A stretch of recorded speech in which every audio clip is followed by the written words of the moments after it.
What's like your advice to a guy who's whatever? He could be coming out of university or in his 30s, but he's like looking for a little direction. How do you start off, get centered to become successful?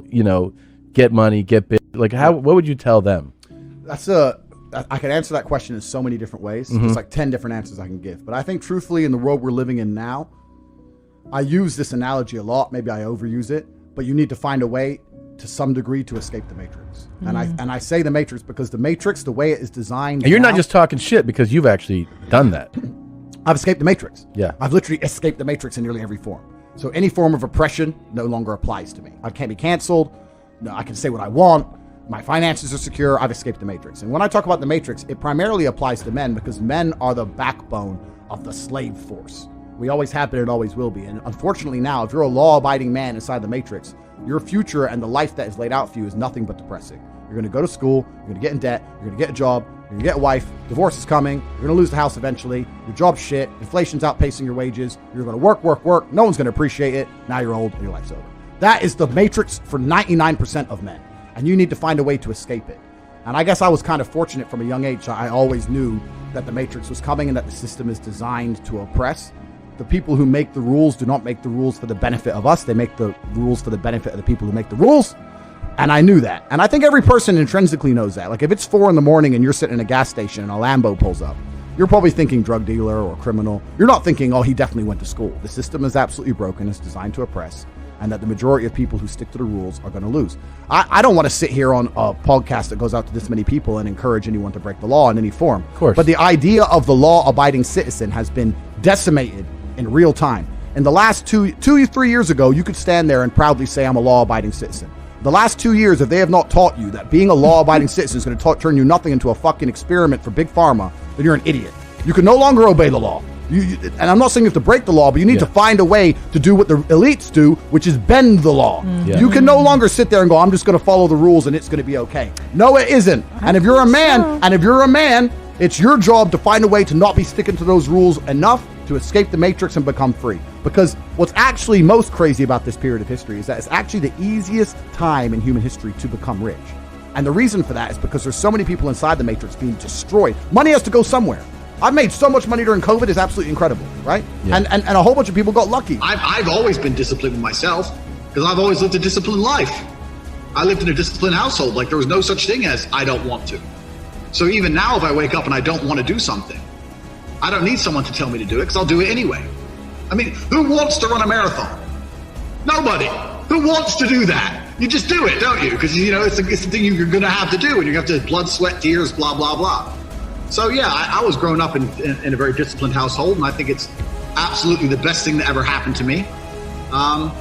And, yeah, that's it. I had a very, very good childhood. When I look at some of the stuff on Twitter about parenting and stuff, like in my household, I fucked up, I got hit, for example. Uh-huh. And I think that's a fantastic. I can't wait to kick my kid's ass when he gets fresh. I can't wait. Because that's the real world. The real world's going to hit you hard if you make mistakes. And you need to learn that there's boundaries you shouldn't cross. And you need to learn to, cause and effect. I love my upbringing from start to finish. Yeah, and it seems like it served you well. I get called a sociopath all the time and a psychopath all the time. I get called that, but I don't think people understand that there is a version of the world where you can feel things and really not give a fuck how you feel. Like if I feel sad, it does not change how I act, and it does not change the things I do. If I don't feel like going to the gym, I go to the gym. If I don't feel like working, I will still work. I lived in a world for 15 years where I didn't feel like fighting because my nose was broken, but I had to fight anyway. Mm-hmm. So a lot of these people come up to me and they say, oh, but I feel this way. I don't put a huge amount of importance on emotions. It's not that I don't feel them. It's that I don't think they have much to do with anything at all. If I wake up in a happy mood and I have a business to run and females to cater for and things to do, if I wake up in a sad mood, I have the same shit to do. I'm going to get it done. So where's the importance of it? People always say, oh, I wish I had something to work on. You could work hard on anything. It can be the most jackass thing. You can work hard on, I don't know, fucking whittling buildings. Whittling twigs. But if you truly work your ass off, it's difficult for it to have a negative impact on your life. It's hard to say, I'm working my ass off at X and it's made my life worse. You know, you're not doing anything, and you're asking the question, hoping I'm going to give you some magical answer that's going to allow you to be motivated forever. But motivation isn't real. Everyone says this. Motivation is not real. Discipline's real. I do not feel like training, but I still train because I'm a disciplined individual. You don't get to go through life only doing the things.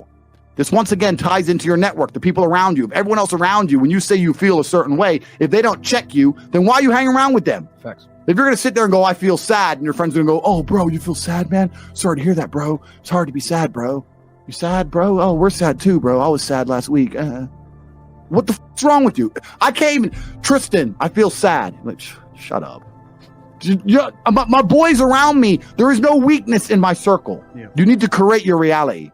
So you got to keep this in mind. I'm tired of hearing guys message about how they feel. I don't feel motivated. I don't feel. Leave the feelings to the girls, right? That's what they do. We act. We're men of action. We get things done. So the world got built. All of it. All the men who built the fucking skyscrapers felt scared. They did it anyway. You need to become a man of action. Stop worrying about how you feel and start worrying about what you're supposed to be doing.